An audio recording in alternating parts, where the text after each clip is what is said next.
শিৱসাগৰত অখিল গগৈ ঘূৰুৱাব পৰা আমাৰ ইমান কাৰ্যকৰ্তা আছে, তেওঁলোকে কি ভাবিব যে আমি থাকোঁতে দাদা কিয় আহিব লগা হ'ল?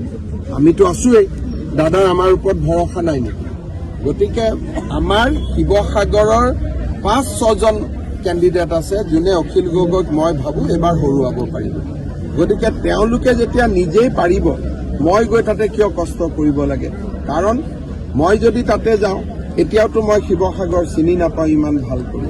ৰাইজক মই কি কৰি দিছোঁ? একো কৰি দিয়া নাই। আকৌ ইলেকশ্যন জিকাৰ পিছত মই গুৱাহাটীত থাকিম, মই গৈ কি কৰি দিম? একো কৰিব নোৱাৰোঁ। গতিকে ৰাইজক মই ঠগোৱা নহ'ব জানো? ৰাইজক ঠগোৱাটোতো মহাপাপ হয়। সেই পাপ কামটো মই কেনেকৈ কৰিম?